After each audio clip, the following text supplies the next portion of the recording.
como para que no se retrasen, porque si no hacen el primero, después cuando viene el segundo no tienen hecho el primero. También como consejo le doy que háganlo ustedes.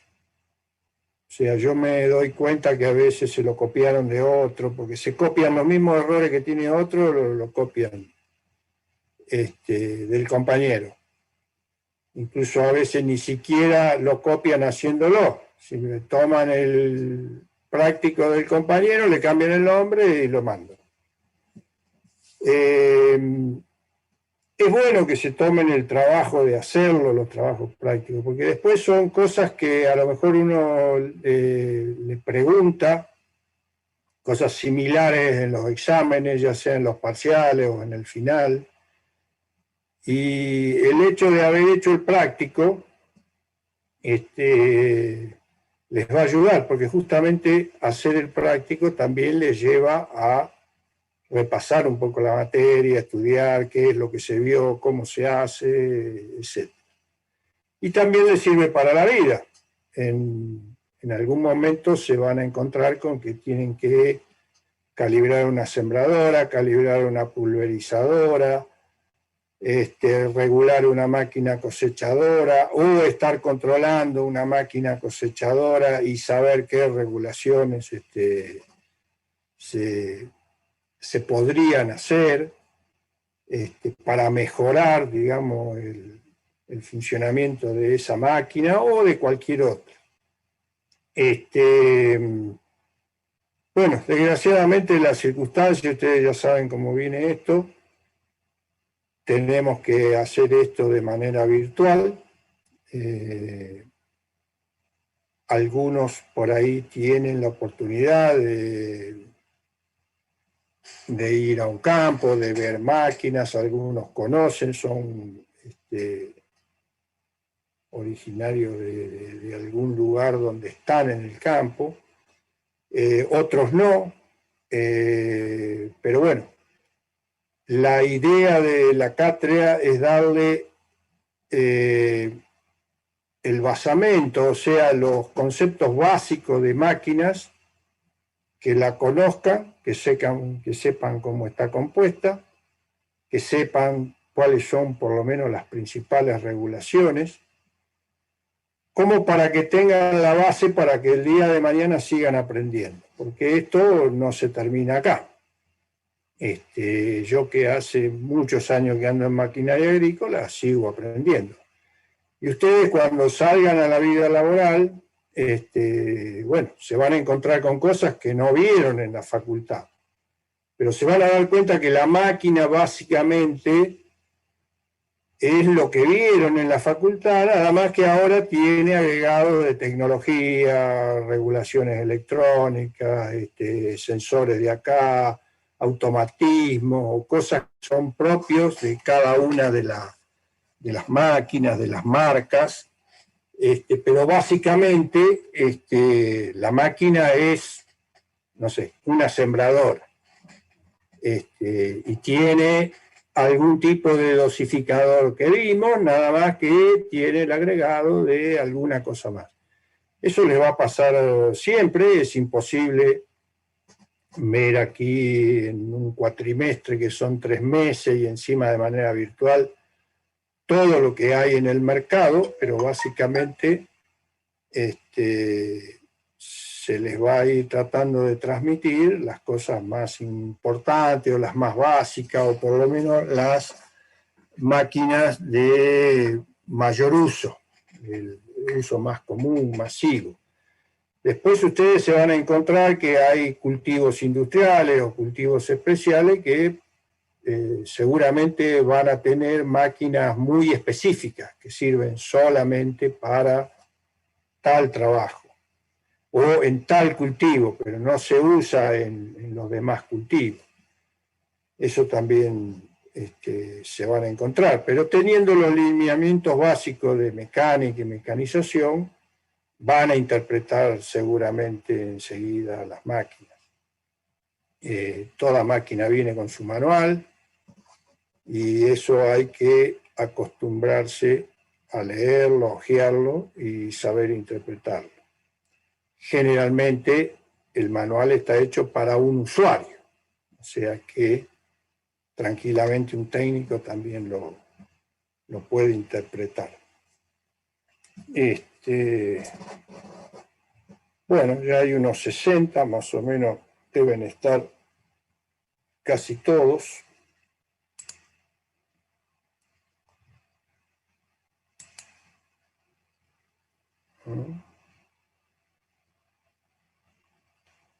Aparentemente todos están identificados con el nombre. Es conveniente eso, así podemos pasarle lista. En general, como normativa, cuando las clases son presenciales, digamos las clases teóricas no son obligatorias, nosotros aconsejamos que vengan a las teóricas de la misma manera que les aconsejo ahora participen de las clases virtuales, porque aparte de teoría se van dando y tirando cosas prácticas. Entonces, es bueno que lo hagan. Nosotros vamos a tomar registro de la asistencia porque al fin del cuatrimestre tenemos que presentar ese dato, o sea, cuántos alumnos participaron, qué porcentaje de asistencia tuvo cada uno, todo eso nos piden en las actas de cierre. Así que por lo tanto tenemos que tomarle asistencia.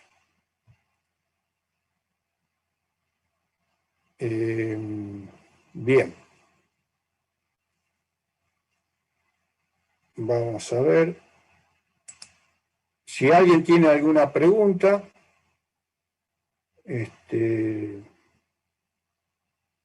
hágalo ahora.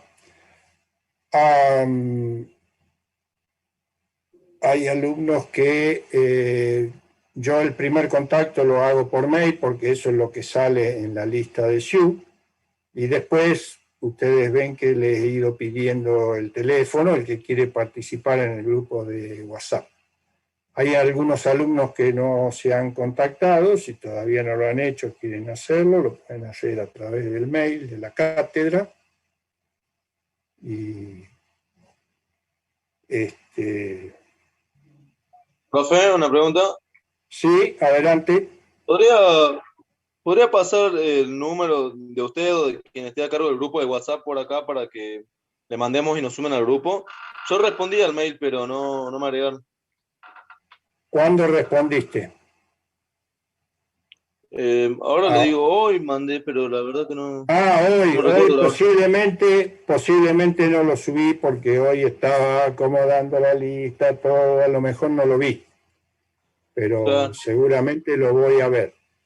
De todas maneras, si quieren tomar nota, el número mío, como para mandar WhatsApp o si quieren llamar, es el 387-411-8279.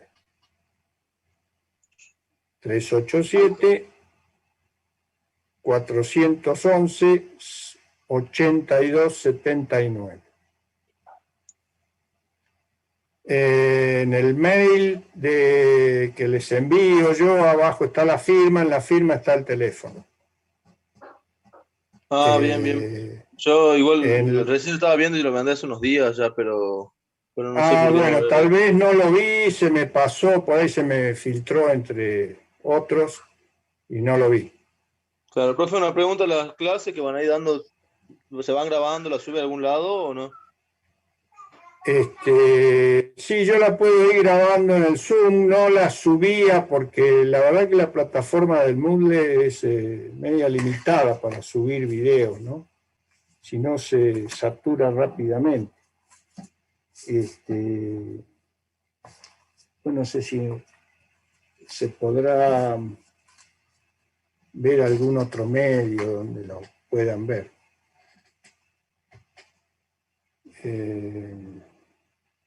Profe, ¿la clave de matriculación es la misma? La clave del Moodle es la misma. A ver, ya les confirmo. Es MAC, o sea, MAQ con M mayúscula. Después de MAQ, asterisco 2017. Viene la misma entonces. Gracias, Sí. profe. Sí, no la cambié. Por algunos si no la tenía. En todo caso, después se lo voy a copiar en algún mensaje de WhatsApp. Me faltó ese detalle.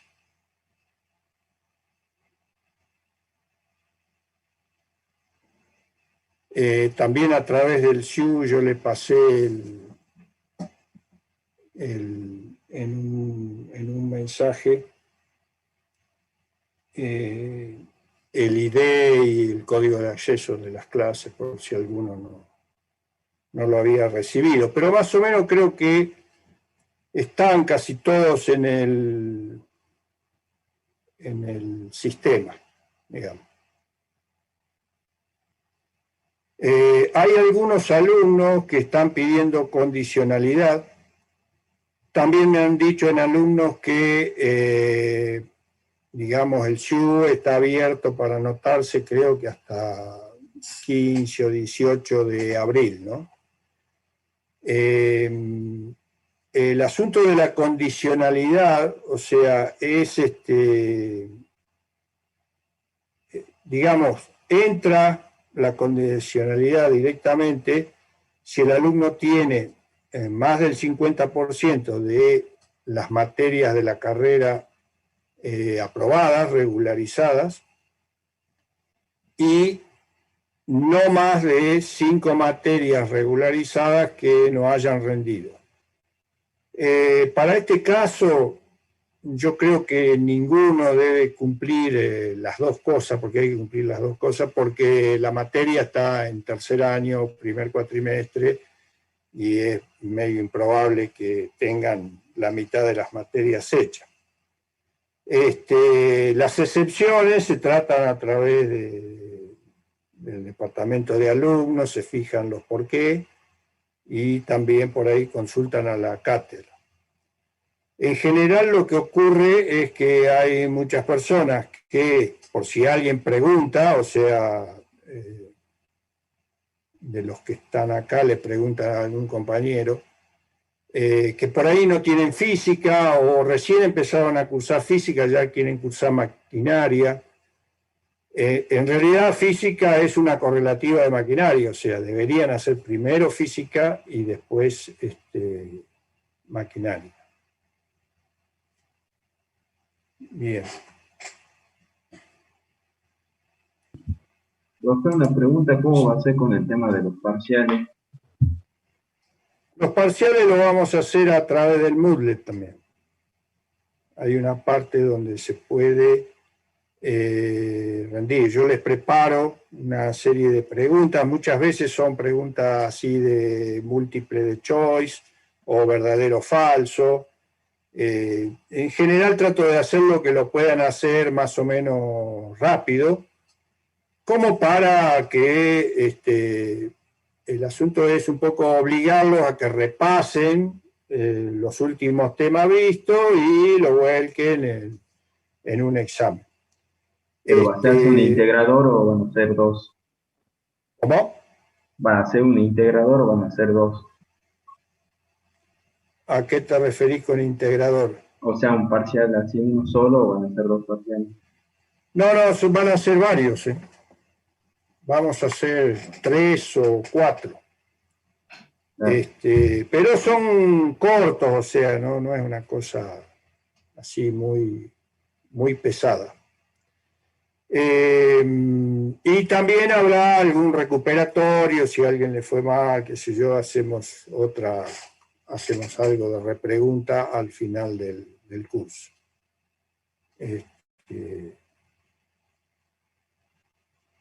En general, lo que sí tienen que tener hecho todo son los trabajos prácticos y los parciales.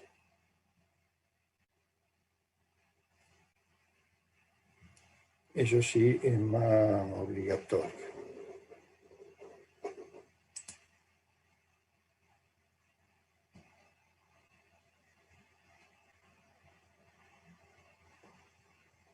¿Están viendo lo que les compartí?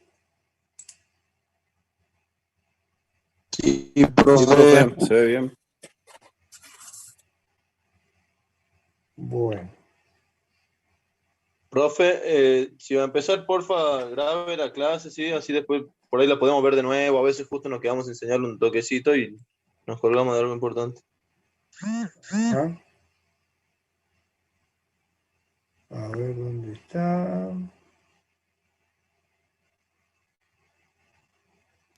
Profe, las clases teóricas duran 2 horas, de 6 a... No, van a ser un poco más cortas, digamos. Yo pedí el aula por 2 horas, por si en algún día, por alguna razón, tenemos que extendernos un poco.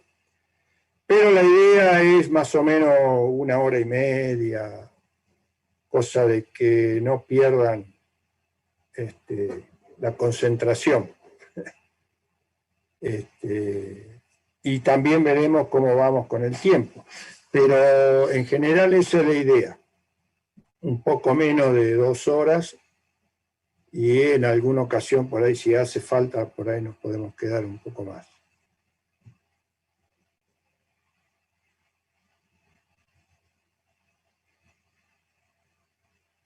Bien. Profe, ¿los pagos lo va a subir a la plataforma? ¿Cómo? ¿Los pagos lo va a subir a la plataforma? Sí, los Power se los voy a subir digamos, en archivo PDF porque pesa menos y así se pueden subir mejor y la plataforma no se satura tanto. Y además de los Power, o sea, le pongo alguna otra información que yo encuentro que por ahí es piola para ustedes. Yo trato de, digamos, ubicarme de que ustedes van a ser ingenieros agrónomos, que la maquinaria agrícola va a ser una herramienta más que ustedes van a tener que utilizar. En la actualidad es una herramienta prácticamente ineludible porque prácticamente todos los desarrollos productivos usan la maquinaria, salvo que sean desarrollos muy pequeños o de agricultura familiar, que por ahí no... Pero aún así, a veces hay máquinas pequeñas o cosas que usan maquinaria agrícola.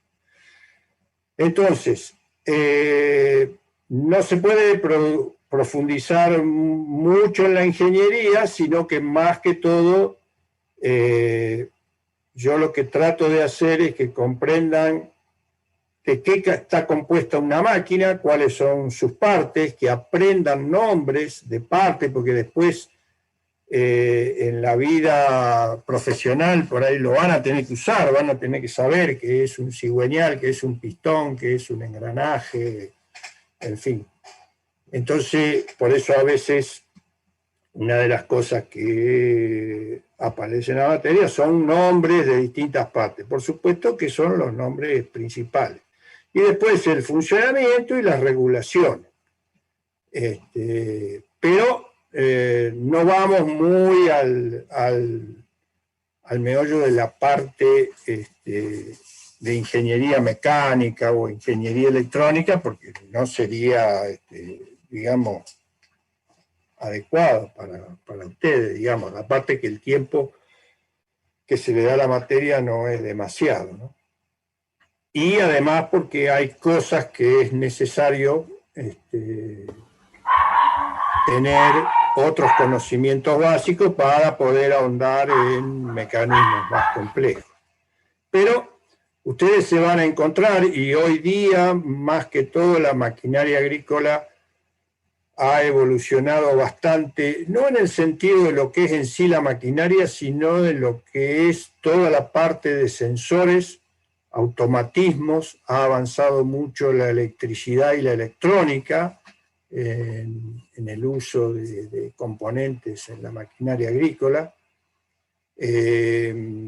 Incluso si uno empieza a mirar en YouTube o en información, por ahí parece que se vendría una ola de que va a haber un robot, un tractor robot en el campo que va a hacer los trabajos solo. Estas son todas, digamos, prototipos, son todos proyectos que por ahí ayudan a ir evolucionando la maquinaria normal, pero no va a venir tan rápido, ni va a estar difundido tan masivamente la robotización, digamos, en el campo. Yo creo que va a ser necesario por mucho tiempo todavía que haya operarios. Lo que sí es necesario que cada vez haya operarios más calificados y más preparados, para lo cual las empresas también tendrán que implementar cursos de capacitación y eso, ¿no? También las realidades, digamos, agrícolas son distintas, no es lo mismo, qué sé yo, campos de Europa que campos de Brasil o Argentina o campos de Estados Unidos, o mismo dentro de Argentina, por ahí no es lo mismo desarrollos agropecuarios de la zona núcleo, pampa húmeda, que desarrollos agropecuarios de nuestro norte, por ejemplo. Tampoco es lo mismo en cultivos industriales o horticultura, fruticultura. Entonces, las realidades son muy distintas y todavía yo creo que se va a ir utilizando maquinaria estándar por mucho tiempo y la evolución hacia los automatismos va a depender también de la evolución de la conectividad, ¿no? Si hoy a usted a veces le cuesta seguir una clase por internet, por ahí se le corta, por ahí a lo mejor se les va el audio, se le entrecorta, hacen una llamada telefónica y a veces no se puede entender. Imagínense si pusiéramos un tractor a trabajar de manera remota, donde está tomando información de una computadora, de alguna oficina, y con la conectividad que hoy en día podríamos llegar terminando haciendo cualquier cosa, pasando por arriba de los alambrados, de los árboles. Así que, si bien pueden ver cosas así muy futuristas, que no son tan, digamos, voladas, sino que son cosas que se están probando y se están experimentando, pero yo creo que todavía para que sean de uso masivo falta un poco. Si bien la tecnología cada vez avanza más rápido, ¿no? Entonces a veces lo que uno piensa que va a tardar más tiempo, por ahí llega en menos tiempo. Eso lo dirá la evolución. Bien. Bueno. Se está grabando, después habrá que cerrar cuando termina. También hoy día ya está bastante usado, digamos, lo que se llama los pilotos automáticos. O sea, es un automatismo parcial, digamos, donde la máquina puede ser guiada a través de un posicionamiento geosatelital con alguna corrección de tierra para que sea más preciso, y es una ayuda al operario que todavía va encima de la máquina y puede trabajar en condiciones adversas, como ser de noche o en lugares polvorientos, con mayor precisión, digamos, ¿no? Eso ya se está dando bastante en siembra, en cosecha, en algunos cultivos, pero también tiene sus dificultades. A veces no hay buena conexión de satélite, a veces hay fallas en los sistemas y también no es tan masivo la cantidad de técnicos que están disponibles cerca de las máquinas. Entonces, yo a veces siempre le aconsejo a un usuario, si bien uno puede comprar una máquina con piloto automático, pero tenga el plan B, o sea, pídala con los sistemas anteriores de marcación y eso, porque en algún momento se pueden necesitar. Bien, para comenzar, vamos a charlar un poco, de paso por ahí puede haber algún alumno más que se va enganchando en los días siguientes, para no empezar directamente a ver alguna máquina, vamos a ver algunas cosas generales. Un poco el concepto de máquina agrícola, si lo comparamos con una máquina industrial, la máquina industrial es una máquina, un conjunto de elementos móviles o fijos, cuyo funcionamiento hace alguna tarea.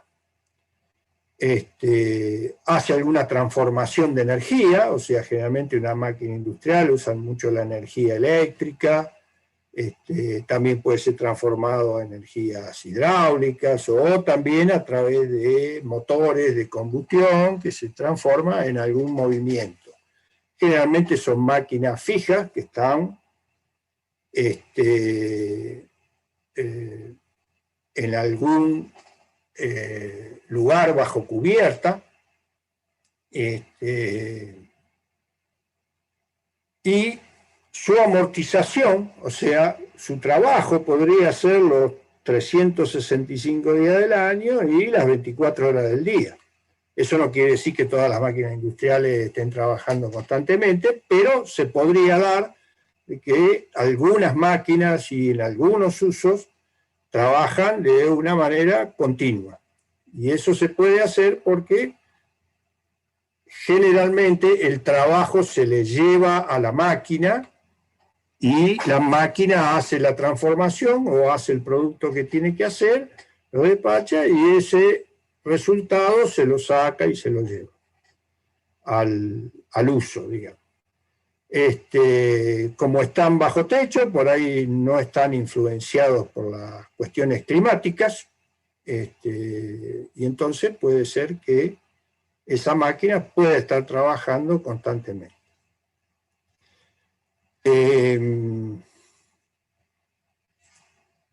A ver.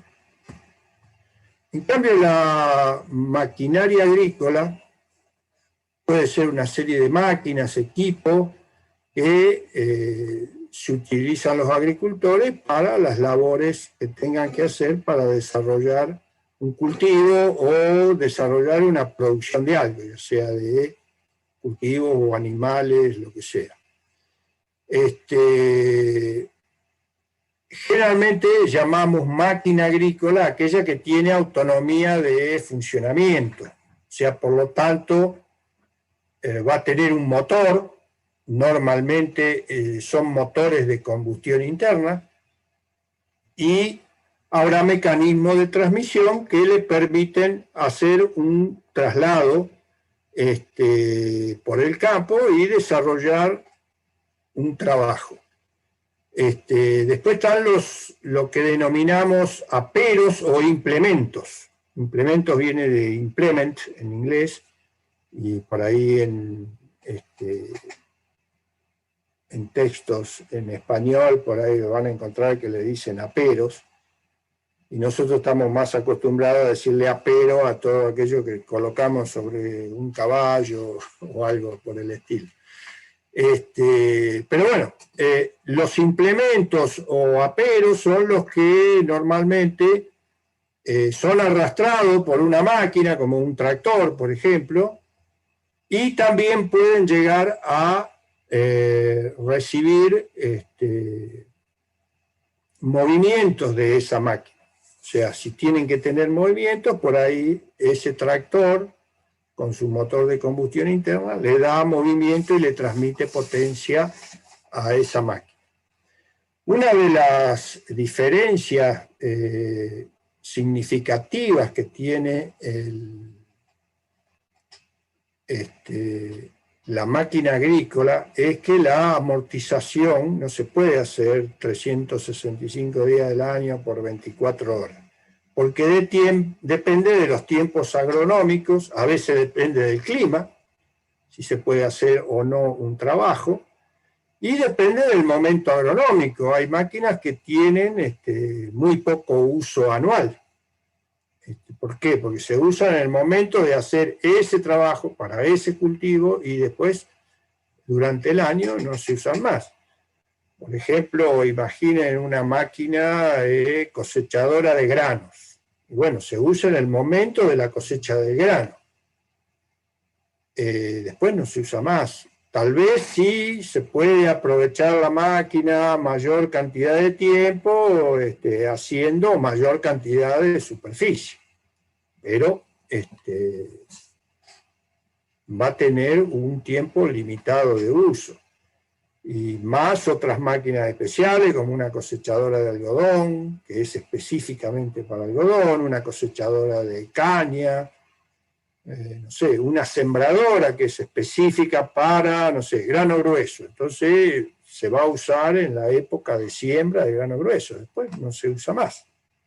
Entonces, eso es importante para el costo de la maquinaria, porque tiene periodos muy cortos para amortizarla.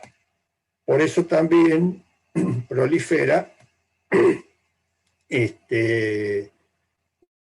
modalidad de contratista, o sea, gente que tiene la maquinaria y le hace el trabajo a otro que quiere instalar o desarrollar determinado cultivo.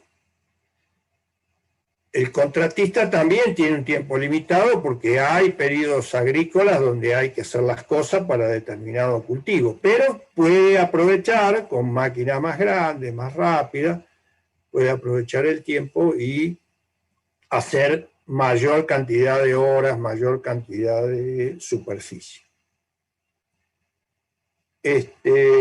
Uno de los de las, digamos,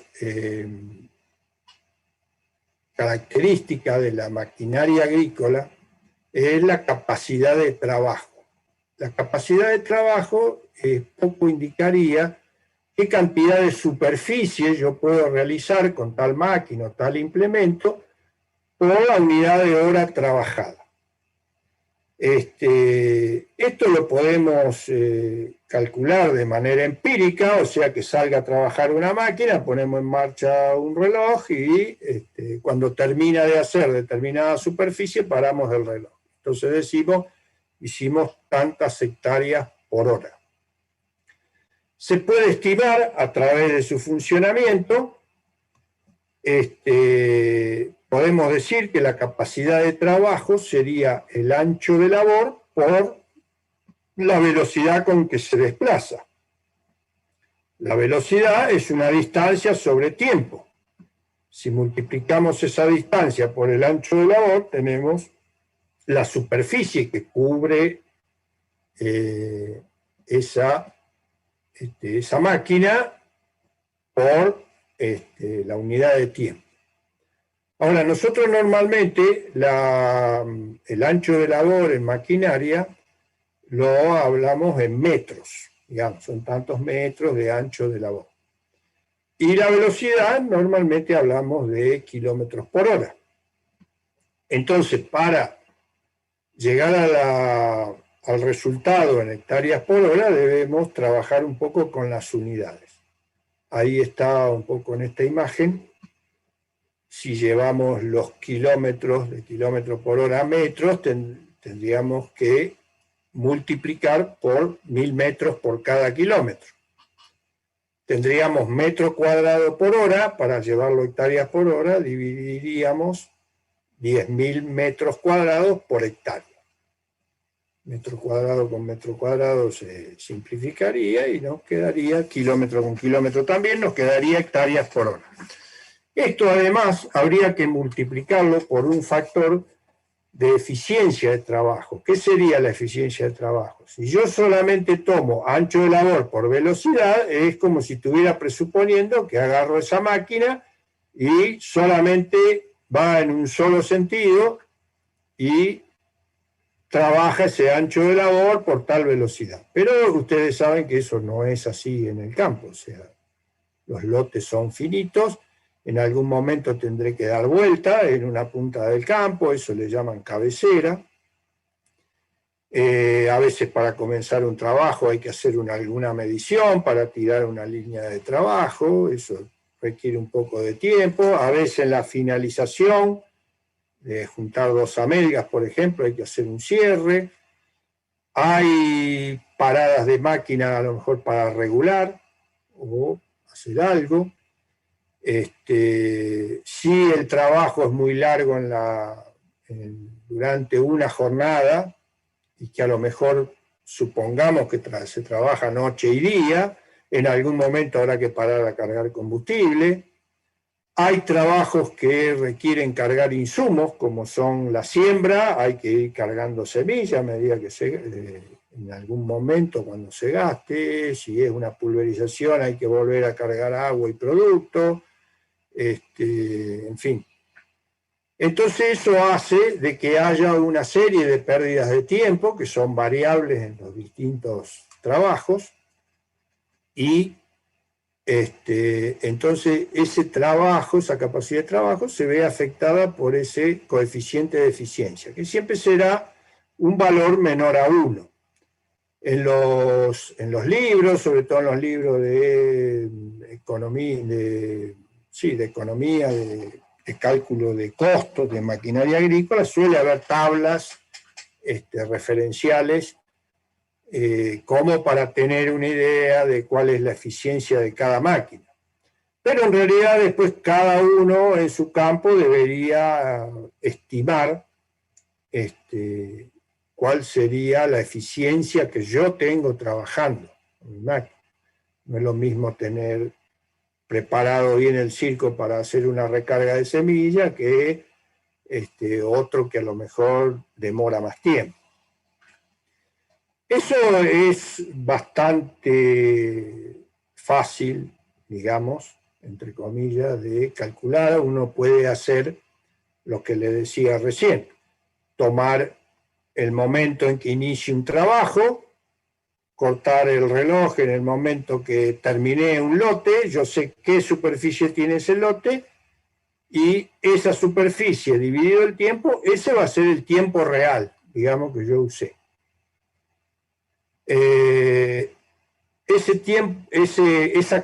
La capacidad de trabajo real. Yo voy a calcular tantas hectáreas por hora reales. Lo divido por una capacidad teórica, que sería el ancho de labor por la velocidad, nada más, y obviamente por el factor de conversión, en este caso 0,1. Y ahí podría sacar el factor de eficiencia para mi trabajo. O sea, la capacidad de trabajo efectiva va a ser menor que la capacidad de trabajo teórica que yo voy a sacar solamente con ancho de labor por velocidad. Entonces eso me va a dar mi eficiencia de trabajo. ¿Alguien alguna pregunta?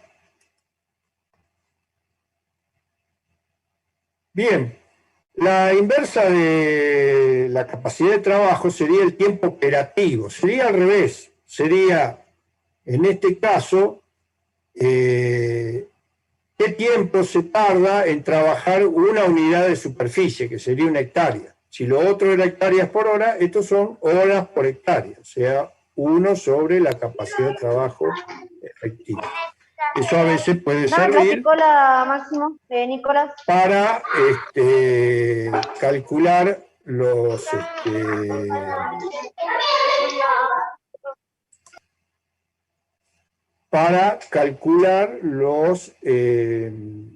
los tiempos que uno puede tardar en hacer una determinada tarea.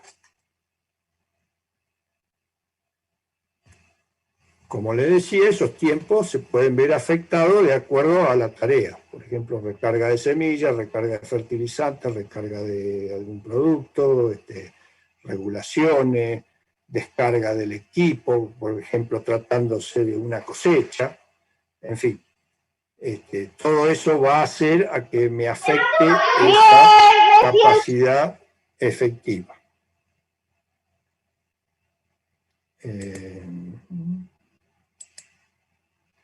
Bien, vamos a repasar un poco para que tengan una idea, digamos, si bien ustedes no han tenido materias previas que le hablen sobre metalúrgica, pero para que tengan una idea de los materiales usados en la maquinaria agrícola.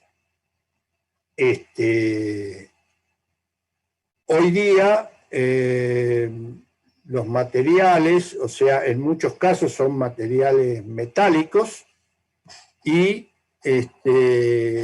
también es usado hoy en día bastante materiales plásticos. Generalmente no en órganos muy específicos de trabajo, sino generalmente los materiales plásticos son utilizados en coberturas,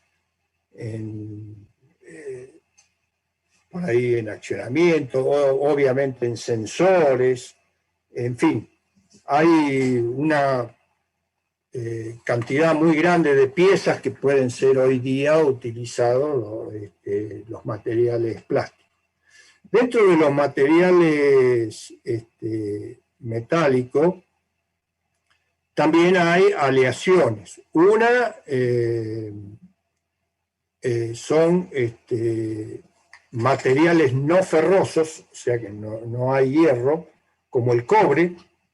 El cobre se usa mucho en conductores eléctricos, tuberías, juntas, arandelas de sellado, todo eso es bastante usual. También el aluminio, en piezas fundidas, livianas, tuberías, radiadores, también hay arandelas de aluminio. Y en protecciones catódicas, o sea, baños aluminizantes de algún otro tipo de material. También se puede usar el zinc también como protección galvánica del acero, o sea, para protegerlo contra oxidaciones. El antimonio, generalmente se usa en fundiciones y aleaciones livianas. El cromo, ya el cromo se usa más para endurecimiento de los aceros y para piezas muy especiales. El tungsteno, el plomo, el estaño, que se puede usar también en soldaduras suaves, ¿no? Eso son todos materiales que pueden encontrar en la maquinaria agrícola. Las aleaciones no ferrosas, por ejemplo, una es el latón. El latón es el cobre más zinc. Es muy dúctil, variable, bien mecanizable con maquinaria automática de mecanizado. Se puede usar en tuberías, radiadores, terminales eléctricos, filtro, instrumental. Antiguamente también se utilizaba bastante en, por ejemplo, pastillas pulverizadoras. Hoy día ya se está dejando de usar el latón en eso. Y hay una diferencia con algo parecido que es el bronce. El latón es cobre con zinc, el bronce es cobre con estaño. El bronce es más resistente a la fricción, a los ácidos, y es usado bastante en bujes, cojinetes, o sea, cuando hay dos piezas en movimiento, con movimientos relativos diferentes, como puede ser una pieza que rota sobre un eje, muchas veces, si bien después vamos a ver que se usan rodamientos, a veces se usan lo que se denominan bujes. Es un cojinete que es de material más blando que el acero, o sea, son de bronce, y obviamente con algún lubricante, como son las grasas, a veces pueden ser aceites, y es un elemento de recambio. O sea, con el tiempo se puede gastar, cambio eso, pero no cambio ni el eje ni los soportes, que por ahí son elementos más caros. También podemos hablar del duraluminio, que sería aluminio con cobre o manganeso, en chapas de cubierta, en estructuras. El babit, que por ahí se denomina, es una denominación media comercial, que es estaño con plata, y también se puede usar en cojinetes, bujes blandos. Soldadura suave, que puede ser plomo con estaño, para hojalatería y eso. Si bien cada vez eso se usa menos porque se va cambiando a los plásticos. Entonces, por ahí la hojalatería, piezas de aluminio, así está cada vez usándose menos y se va pasando a materiales plásticos que hoy día se consiguen también con ciertas aleaciones de plásticos, buena resistencia, muy alta resistencia, y también resistencia al desgaste. Bien, los metales ferrosos, ya entramos en la siderurgia, normalmente se denominan aceros. El acero es un hierro con agregado de carbono. Eso es lo que se denomina aceros al carbono. A su vez, esos aceros, dependiendo de la cantidad de carbono, pueden tener distintas estructuras y distintas resistencias. Los aceros más blandos, por decir entre comillas, son los que tienen un contenido aproximadamente de 0,08 a 0,13% de carbono, o sea, aliado con el hierro. Ahí está la denominación SAE 1010. SAE es la Sociedad Americana de Ingenieros Automotrices y dicta normas para distintas cosas de construcción metalúrgica. Entre ellos hay una clasificación de los aceros. Un acero 1010 sería un acero que aproximadamente anda, supongamos, en 0,1 de cantidad de carbono. Esos son los aceros que generalmente se usan en las estructuras, en los chasis, en las cosas más que no requieren tanta resistencia y que a su vez, si bien el acero es resistente, requieren cierta flexibilidad, o sea, donde se pueda flexionar en el periodo plástico, digamos, elástico del acero. El acero en su deformación tiene un periodo elástico, o sea que si ante una carga se deforma, cuando saco la carga vuelve a estar como estaba. Después tiene un periodo plástico donde si se deforma, cuando saco la carga queda donde estaba o vuelve muy poco al estado original. Quiere decir, es el típico cuando dice se torció algo, se torció una barra o algo. Y después está ya el límite de rotura, donde pasada determinada carga ya se rompería, digamos, la pieza. Esos son los tres estados mecánicos que podríamos tener en un acero. Y también esos aceros, o sea, ese hierro-carbono, se pueden combinar con otros componentes para darles características especiales. Por ejemplo, generalmente aumentar su tenacidad, aumentar su resistencia, aumentar su resistencia al desgaste. Los más usados son el cromo, el níquel, molibdeno, wolframio, vanadio, magnesio, manganeso, boro. Ellos por ahí son los más usados en los aceros. Por otro lado están las fundiciones de hierro. Las fundiciones de hierro ya son aleaciones de hierro-carbono del 2 al 5%, o sea, mayor cantidad de carbono, tienen otra estructura molecular. También tienen cantidades de silicios del 2 al 4%, puede haber algo de manganeso y poco, muy bajo azufre y fósforo, digamos, ¿no? Se caracterizan porque se pueden fundir en un horno, en un cubilote, y después se puede colar dentro de un molde y hacer piezas con diferentes tamaños y complejidades y piezas especiales, digamos, ¿no?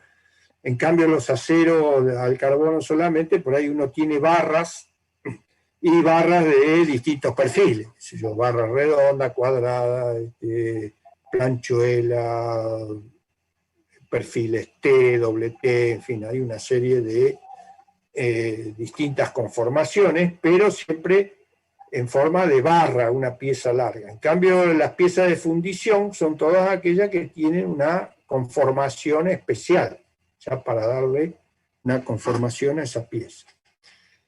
Esas piezas generalmente no pueden ser sometidas a deformación plástica, tienen muy poco límite plástico, no son dúctiles ni maleables, o sea, no se pueden doblar, esas cosas. Son más difíciles de soldar, se pueden soldar, pero ya requieren procedimientos especiales, conocimientos especiales, materiales especiales para poder soldar piezas de fundición. Pero sí son maquinables. O sea, ¿qué significa? Que yo puedo hacer una pieza en bruto y después maquinarles, hacerle una cara bien frenteada, hacerle un alojamiento, no sé, redondo para un rodamiento, en fin. Puedo mecanizar esas piezas con bastante facilidad, si bien son relativamente duras y resistentes, también resisten a la corrosión y al desgaste, ¿no? Pero no las puedo, son piezas que no puedo doblar ni malearlas, sí maquinarlas. Y la fundición... Sí, adelante. Un ratito atrás, usted habló de SAE 1010. ¿Qué significaba eso? No me quedó muy claro. Bueno, SAE 1010 es una denominación comercial, digamos, que ha dado la normativa SAE de fabricación de aceros, donde el 10 un poco me está indicando que tiene 0,1% de carbono. Si yo agarro un acero que es SAE 1020, ya va a tener 0,2 de carbono. A medida que vamos aumentando la cantidad de carbono, esos aceros van a ser un poco más duros y pueden ser templables. ¿Qué significa templable? Calentarlos a cierta temperatura, enfriarlos violentamente, o sea, rápidamente, y en ese enfriamiento hay un acomodamiento de la estructura diferente y esa pieza se hace más dura. Si bien se hace más dura, entre comillas, se hace más frágil porque puede ser más quebradiza, es menos maleable. Si yo tengo un SAE, no sé, 1045, es que tengo más cantidad de carbono, tendré 0,45%.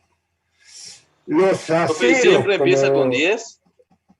Siempre empieza con 10 cuando es solamente hierro-carbono.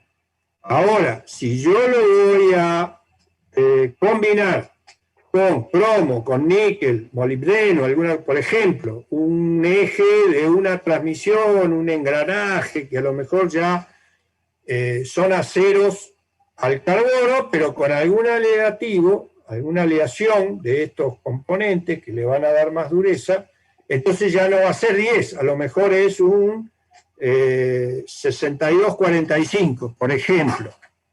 A lo mejor estoy diciendo cualquier cosa, pero para darle una idea. Ya no es más 10, le ponen otro número y eso indica que tiene algún otro tipo de aleación. El 10 es de carbono solo, entonces. ¿Cómo? El 10, si empieza con 10, significa que es solamente de carbono.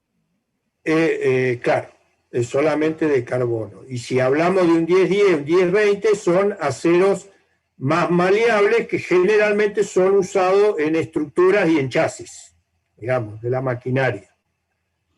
Cuando yo quiero hacer un engranaje, le quiero agregar cromo, níquel, molibdeno, no se lo voy a agregar a un 10-10. Seguramente se lo voy a agregar a un 10-45 para arriba, un 10-80, una cosa así. O sea que ya de por sí va a ser un acero más duro y además le estoy agregando algún componente para darle alguna característica que yo quiero en esa pieza. Pero son calificaciones, bueno, de esa normativa SAE. Las fundiciones, entonces, volviendo a eso, ya son con mayor cantidad de carbono, con otra estructura, y que generalmente las piezas de fundición, así como se habla, son piezas fundidas. ¿Por qué se dice así? Porque yo caliento ese hierro carbono hasta que se funde, hasta que se vuelve líquido, después lo cuelo adentro de un molde y saco una determinada pieza. Después esa pieza generalmente es lo que se denomina una pieza en bruto. Después hay que mecanizarla para darle las terminaciones y dar las características que yo quiera. Depende de qué pieza sea. Por ejemplo, un contrapeso de un tractor, por ahí es la pieza fundida, a lo sumo le quedó alguna rebarba, le hacen un mecanizado suave sacándole alguna rebarba y ya la pieza fundida en sí ya sale terminada. Pero hay otras piezas como un bloque de motor, una carcasa de transmisión, por ejemplo, una cañonera, una carcasa de una bomba hidráulica que sea de fundición, todo eso lleva a un mecanizado ya más importante. De la pieza en bruto ya hay que hacer un mecanizado de mayor complejidad. En la fabricación de esas piezas, si bien hace falta un horno, molde y eso, no son equipos de gran complejidad ni muy costosos, digamos, ¿no? Pero todo también depende de qué tipo de pieza estoy haciendo. También hay, al menos yo conozco dos tipos de fundiciones. Una es la fundición gris, que es generalmente es la que más se usa en lo que es carcasas. Y después está la fundición nodular, que tiene otra estructura, donde ya es un poco más resistente, no es tan quebradizo como la fundición gris y ya se usa para otro tipo de piezas. Por ejemplo, a veces hay cigüeñales que son de fundición, pero ya son de fundición nodular. Bueno, son piezas que absorben las vibraciones mecánicas, a veces se puede usar como autolubricante si yo le incorporo a esa fundición, por ejemplo, molibdeno. Son resistentes a cambios térmicos, a la corrosión y en general tienen buena resistencia al desgaste. Ya, como les dije, son utilizados mucho para conformar generalmente carcasas, ya sea de un bloque de motor, una tapa de cilindro, una carcasa de una transmisión. En otras maquinarias agrícolas hay piezas que son soportes, hay que darle una forma en especial y después soporte de otras piezas como en sembradoras, en fin. Las piezas de fundición en maquinaria agrícola son muy comunes.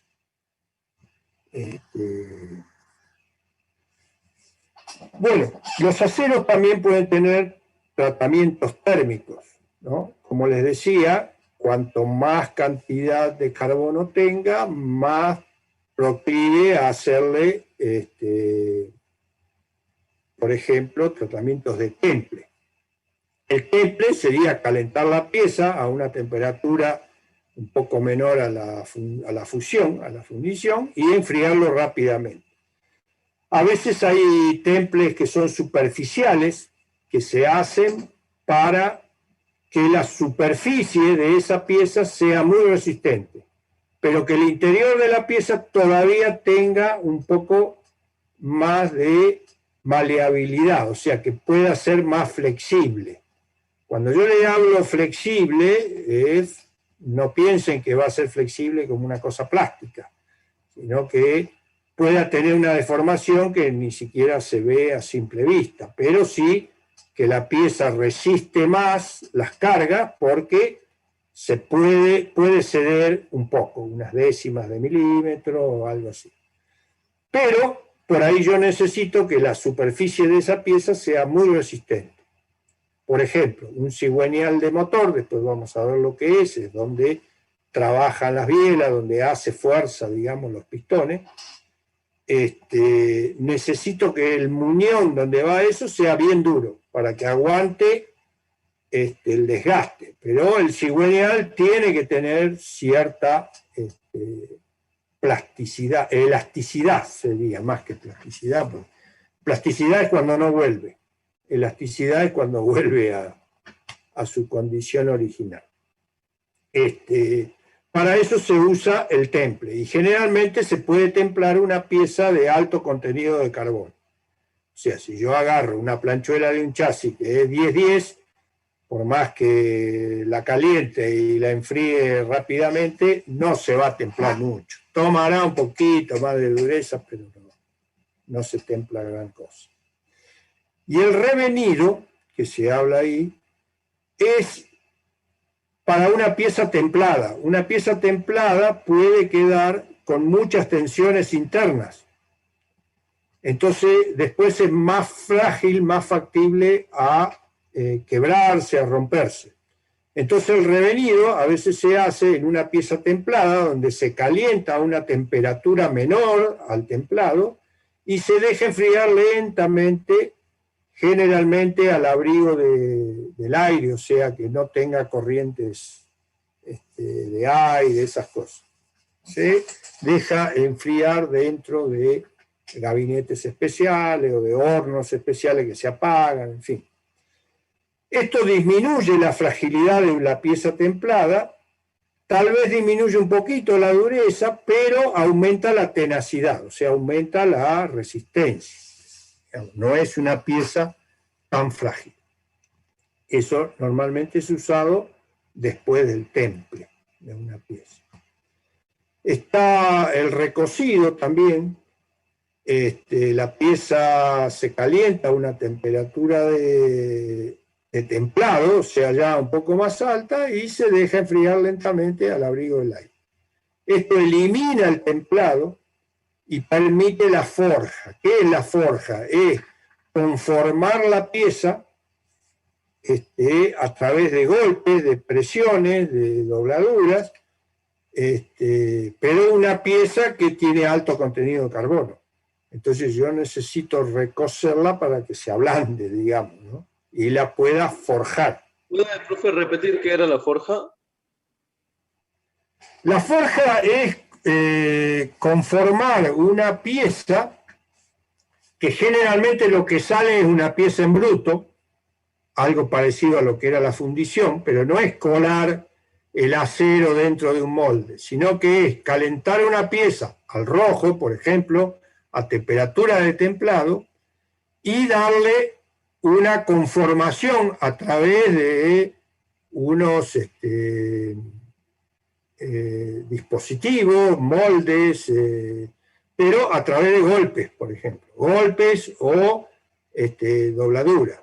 Por ejemplo, un cigüeñal, que es un eje todo acodado, normalmente se hace a través de una forja. Un eje que es un tocho redondo, digamos, liso, se calienta y después a través de golpes se le van haciendo todos esos acodados. Entonces, la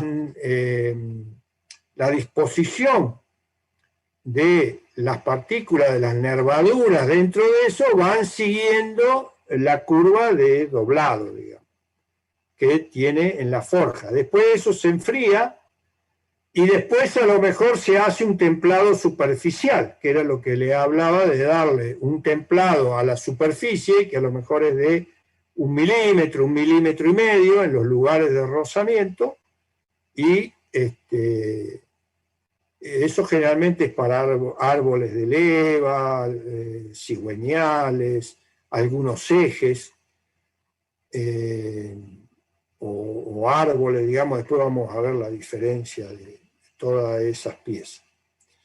Y después está el cementado también, donde la pieza se calienta a una temperatura de temple en presencia de un exceso de carbono, o sea, se hace un agregado de carbono, se mantiene un tiempo en esas condiciones y luego se enfría bruscamente. Entonces, generalmente se adhiere una capa de carbono en la superficie de esa pieza y le da una dureza extra superficial. Entonces ese es el cementado, digamos.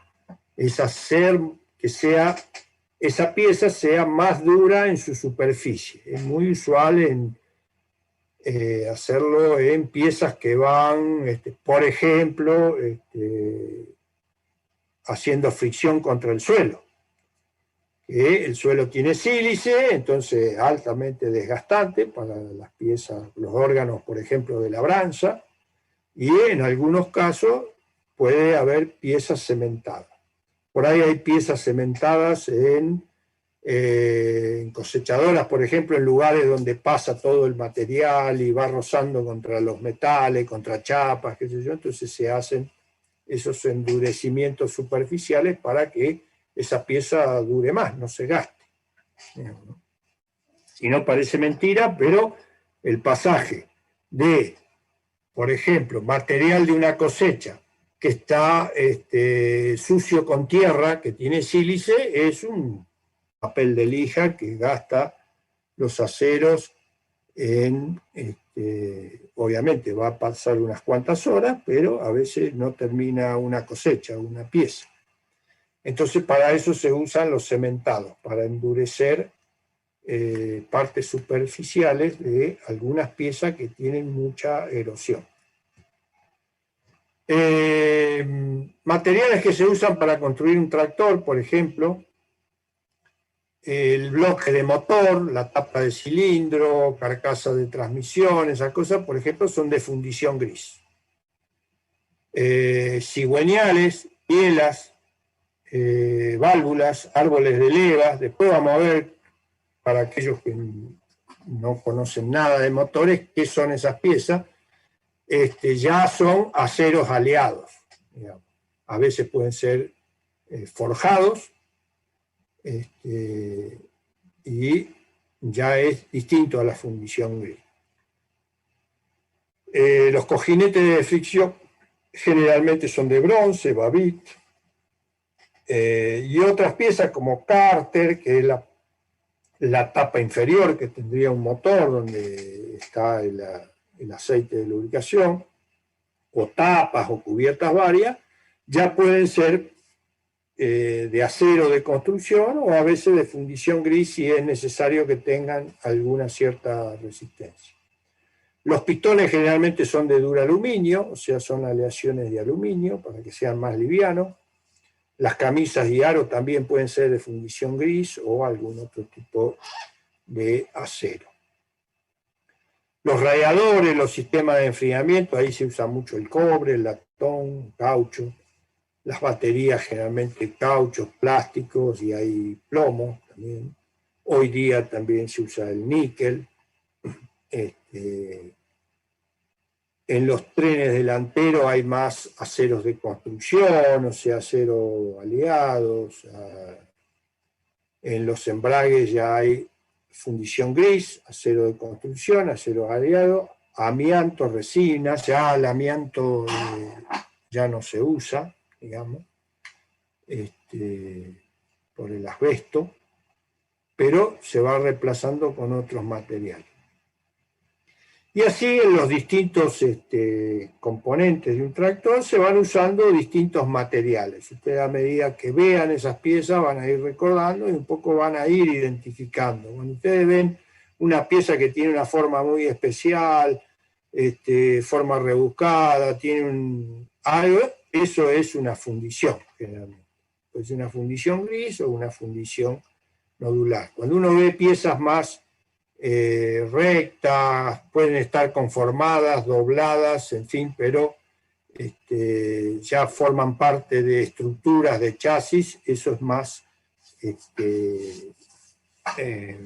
acero de construcción, que se llama. Bien, y las instalaciones eléctricas usan mucho el cobre, el plástico, vidrio, tungsteno, latón. Hoy día también hay mucha incursión de la electrónica, entonces ya empiezan a haber otros materiales, aunque en menor cantidad, pero en placas de electrónica, en componentes electrónicos, ya empieza a haber otros materiales. Bien. Como les decía,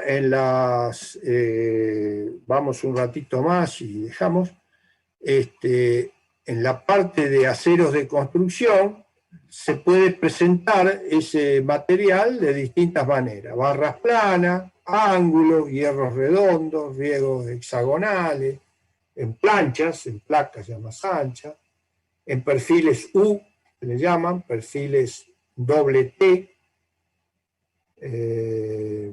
Ahí hay unas diferencias, ahí dice perfil IP y perfil EP, pero son generalmente llamados doble T. Y hay tubos estructurales, o sea, donde es un caño que puede ser cuadrado, rectangular, redondo. Eso es bastante usado en chasis de maquinaria agrícola, ¿no? Después están las barras T, el medio redondo, el medio óvalo, barras triangulares y corrugadas. Esas ya se usan menos, pero por ahí aparecen en alguna estructura de maquinaria agrícola. Bien, todos esos perfiles está todo normalizado, digamos, en la construcción, y ya la industria del acero lo entrega de determinada manera. Obviamente que hay mucha variedad de medidas, espesores y cantidad de carbono. También, si bien es baja cantidad de carbono, pero puede haber más resistente o más dúctil.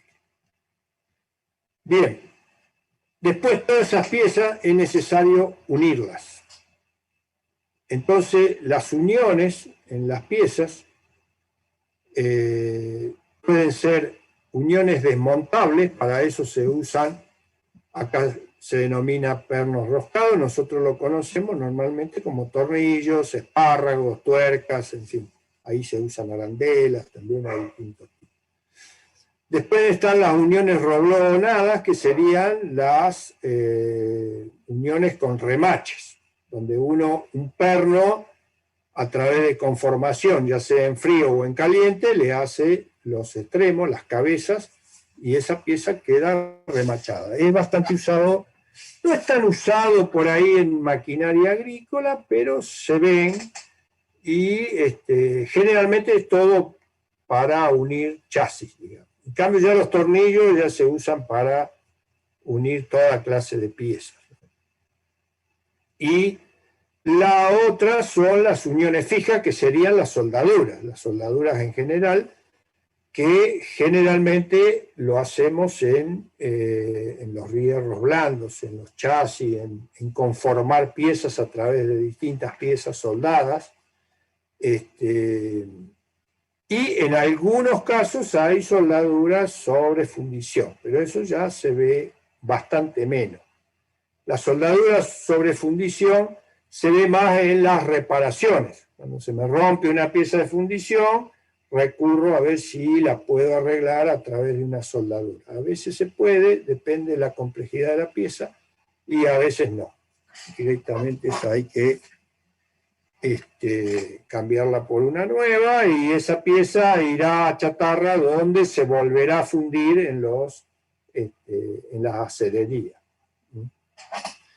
Pero bueno, son las tres formas de unir piezas: con tornillos o espárragos y tuercas, y remachado o soldado. Las uniones desmontables, se permite hacer uniones de piezas sin romper los elementos unidos. Yo los puedo desarmar y volver a armar, sin problema. Generalmente son a través de piezas roscadas. Es el tipo de unión más usado en la maquinaria agrícola, porque normalmente uno a veces necesita cambiar piezas, reponer, algo se me rompió, lo cambio. Entonces, si está todo armado con piezas desmontables, es mucho mejor. Y existe una gran variedad de tornillos y piezas. Algunas, por ejemplo, están en esta figura. Uno muy común es el A, que son tornillos de cabeza hexagonal, digamos, ¿no? Y la tuerca seguramente también será una tuerca hexagonal. También hay tornillos de cabeza redonda, donde tiene un encastre. Si ustedes ven, en la parte debajo de la cabeza del tornillo hay un encastre cuadrado, generalmente. Eso también es bastante usual en la maquinaria agrícola. Están los tornillos que tienen un encastre hexagonal, o sea, son sin cabeza. Esto es un prisionero, o sea, no tiene cabeza, pero a través de una rosca en una pieza puede apretar otra pieza donde termina esa perforación. Y como va metido dentro de la pieza, la manera de roscar o desenroscar es a través de este encastre hexagonal, que requiere de una llave especial que normalmente le llaman la llave Allen se escribe. El tornillo con cabeza también puede ser con un encastre hexagonal tipo Allen. Esto depende de dónde va colocado, por ahí es necesario ese tipo de sistema para ajustar o aflojar. Después tenemos los cáncamos, que generalmente se usan para poner en alguna pieza y que tenga una anilla donde yo pueda agarrar o manipular esa pieza en algún momento.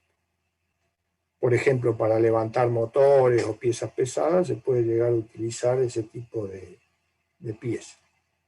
Más que para unión, es para manipular piezas. Después hay grampas en U, grampas tipo J. Eso es bastante usual también en maquinarias agrícolas, en implementos, sobre todo, ¿no? Y los distintos tipos de cierres serían los distintos tipos de tuerca. El A sería la típica tuerca hexagonal. B es también una tuerca hexagonal, pero lo que ven redondo arriba es que hay un material que generalmente es plástico, o también puede ser un aplastamiento, y le llaman una tuerca autofrenante. Quiere decir que uno pone la tuerca, pero queda como agarrada, queda frenada. Después se puede sacar, pero siempre con herramientas. Esas son tuercas que se usan en lugares especiales donde yo me tengo que asegurar que no se afloje esa unión. Entonces sería una tuerca autofrenante. Después está la tuerca de mariposa, que esa generalmente es para manipular a mano. Ya son aprietes más débiles, más suaves, pero que yo puedo apretar y aflojar a mano. La D sería una tuerca hexagonal, pero con tapa, que queda tapado, digamos, la parte del tornillo y rosca. F es una tuerca hexagonal, pero con una arandela incorporada, o sea, con un plato de asiento. Esto hace también de que a veces el plato tiene un moleteado, eso a veces hace más seguro el ajuste sobre una pieza. Y no se usa arandela, obviamente. La G es una tuerca ya más antigua, ya no se usa tanto ahora, pero todavía hay en algunos usos que la tuerca cuadrada todavía existe. Y la tuerca de abajo, la A, sería también una tuerca similar a la tuerca B. es una tuerca con autofrenante, pero ya el frenante no es a través de algo plástico que está puesto en esta cabeza, sino que es un aplastamiento del mismo material. Uno ve esta tuerca que acá arriba es media ovalada, ¿no? Porque está un poquito aplastada y eso hace que se apriete en la rosca. Y después la tuerca F, la última, que tiene como una especie de arandela no diría con púas, sino con aletas, para que se agarre en la pieza, y también son todos artilugios para que no se aflojen, digamos, las piezas, para hacer una mejor fijación. También, para hacer mejores fijaciones, están las trabas químicas, ¿no? Por ahí no se ve acá, pero existe en la industria.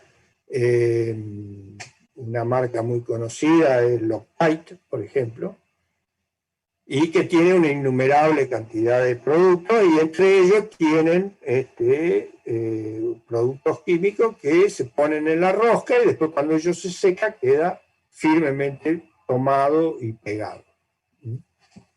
Para sacarlo es necesario herramientas, digamos, no se va a aflojar fácilmente. Y a veces es necesario hasta calentar la pieza para descomponer ese producto que se secó, porque se pegan realmente con mucha tenacidad. Después están los tornillos o pernos que no llevan tuerca, por ahí van enroscados en los distintos materiales. Y hay distintos tipos de cabezas y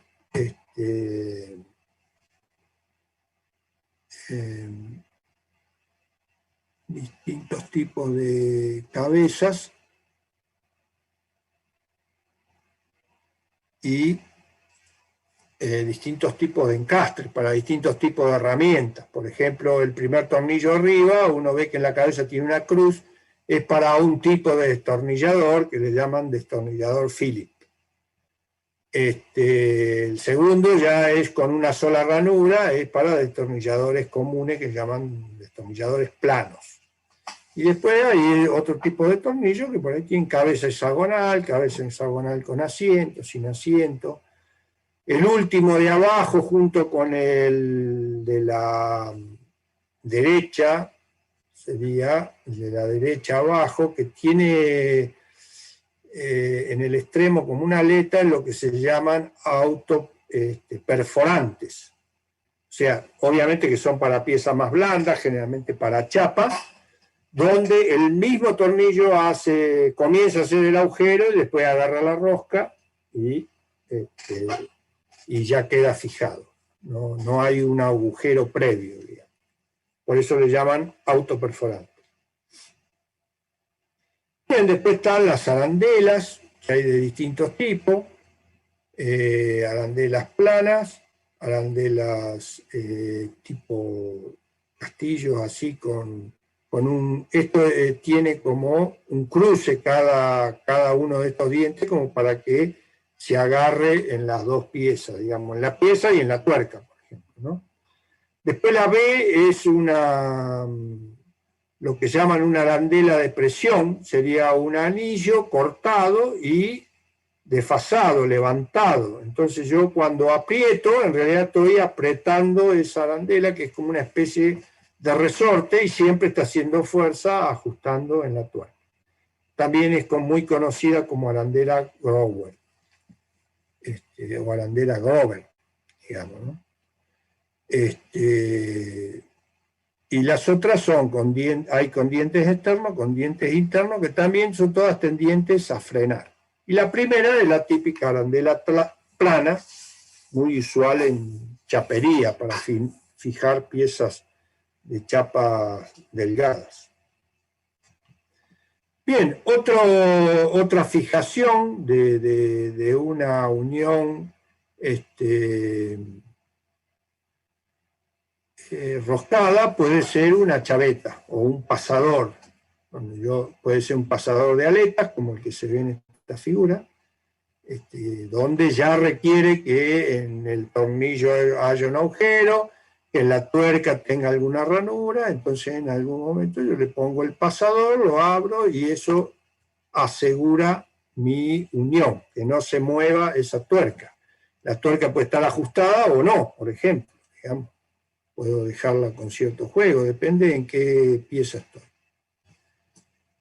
Otro componente que se ve bastante en maquinaria son las chavetas.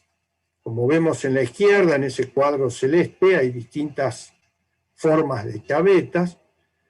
Y eso se utiliza para fijar generalmente una pieza de giro sobre un engranaje. Es muy común, por ejemplo, para fijar un engranaje a un eje, o una polea, o sea, esas que uno transmite el movimiento con correas, a un eje también. Entonces, con una ranura en el eje, o dos, y una ranura en la pieza, ya sea en el engranaje o en la polea, y esa pieza intermedia, a la que llamamos chaveta, yo hago la fijación. Pero a su vez es desmontable. Yo puedo sacar esa chaveta y sacar esa pieza del eje. Ya sea porque tengo que cambiar el eje, tengo que cambiar el engranaje, la polea, o ya sea porque tengo que desarmar algo y yo necesito que eso sea desarmable. Las chavetas son bastante comunes también en maquinaria agrícola. Bueno, esto es lo que veíamos, los pasadores de aleta, y después está el pasador aquel, que es un pasador que generalmente se usa en los pernos para piezas desmontables como brazos, por ejemplo, de enganche de 3 puntos, barras de tiro, que uno necesita hacer bien regulaciones rápidas o desmontar y montar rápidamente. Entonces, eso sin herramientas, con la mano solamente, yo puedo sacar ese pasador, digamos. También están las, acá no hay ninguna figura, pero están lo que llaman las chavetas en R, que tiene esa forma de R, donde cuando yo lo paso por una perforación, como en este perno, me queda agarrado al eje. Y no se sale, salvo que yo aplique un esfuerzo para hacerlo. Bueno, vamos a dejar por hoy esto. Y mañana vamos a entrar en detalle un poquito en lo que es las roscas, para que ustedes conozcan que hay distintos tipos de roscas. Muchas veces como técnico, a lo mejor encargado de algún campo, van a tener que ir a comprar bulonería o alguna pieza roscada o algo, y se van a encontrar con que no hay un solo tipo de rosca, hay distintos tipos de roscas. Y hay diferencias una con otra. Entonces, para que conozcan un poco sobre estos elementos mecánicos. Bien.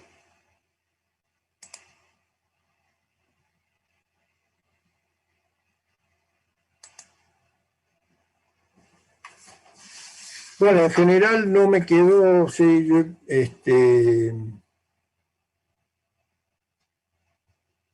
no puse el chat ahí a mi vista.